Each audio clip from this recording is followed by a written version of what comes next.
Super শাশুড়ি কিচেনের আরও একটি রান্নার পর্বে তোমাদের স্বাগত।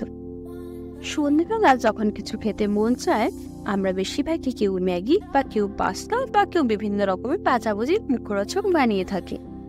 সেই মতো আমিও কি বানাবো ভাবছিলাম, তখন দেখলাম পাস্তা আছে, তবে এটা একটু কম হবে। তখন ভাবলাম পাস্তা আর ম্যাগি একবারে বানালে কেমন হয়। আর বানানোর পর নিজে খেয়ে দেখলাম এটা ভীষণ ভালো হয়েছে। আমরা ম্যাগি পাস্তাটাকে খুব সিম্পলি ডিম ছাড়া পেঁয়াজ দিয়ে করেছি। আপনারা চাইলে এর মধ্যে ডিম বা কুচি করা মাংস ব্যবহার করতে পারেন, তাতে এটা খেতে আরও বেশি ভালো লাগবে। প্রথমেই আমরা গ্যাসে একটা পাত্রে জল গরম বসিয়ে দিয়েছিলাম, তার মধ্যে দিয়েছিলাম নুন, ঝরঝরে হওয়ার জন্য লেবুর রস আর একটু সাদা তেল। জল ফুটলে পাস্তা আর ম্যাগিটা একবারেই দিয়ে দিলাম। যেহেতু আমার পাস্তার সাইজটা ছোট ছিল তাই একসাথে দিলাম, তবে পাস্তা যদি বড় ধরনের হয় তবে আপনি আগে পাস্তাটা 50% সিদ্ধ করে নেবেন, তারপর ম্যাগিটা দেবেন।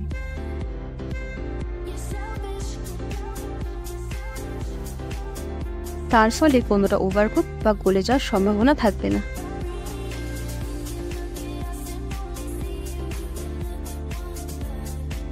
এরপর কড়াই গরম হলে সাদা তেল আর তার মধ্যে 1 চামচ বাটার, 5টা কাঁচা লঙ্কা কুচি,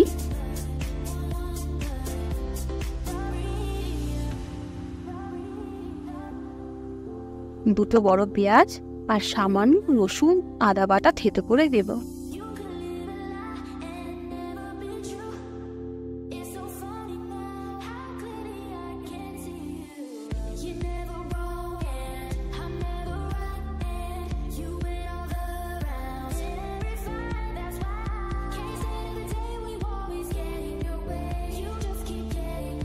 এরপর পেঁয়াজ নরম হলে তার মধ্যে একটা টমেটো কুচি আর পরিমাণ মতো হলুদ দিয়ে দেব।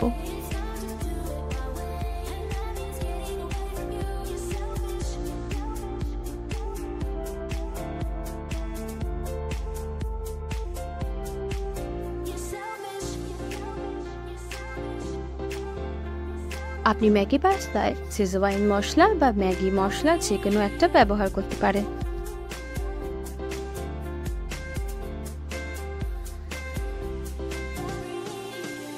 এরপর মশলা দিয়ে 1 থেকে 2 মিনিট ভালো করে নেড়ে চেড়ে তারপর তার মধ্যে ম্যাগি আর পাস্তা সিদ্ধ দিয়ে দেব।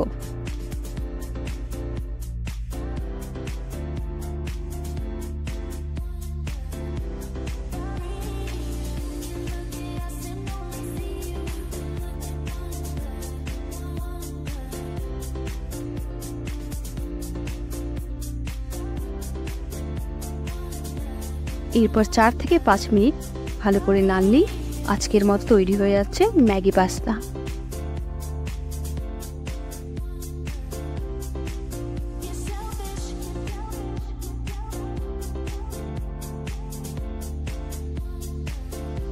ম্যাগি পাস্তা সিদ্ধ করার সময় আমরা যেহেতু নুন ব্যবহার করেছি আর মশলাতে আগে থেকেই আমরা নুন মিশিয়ে দিয়েছিলাম, যাতে মশলার সাথে সাথে খুব সহজেই সম্পূর্ণ ম্যাগি ও পাস্তায় ভালো করে নুনটা হয়ে যায়। আপনারা চাইলে ট্রিক্সটা ফলো করতে পারেন।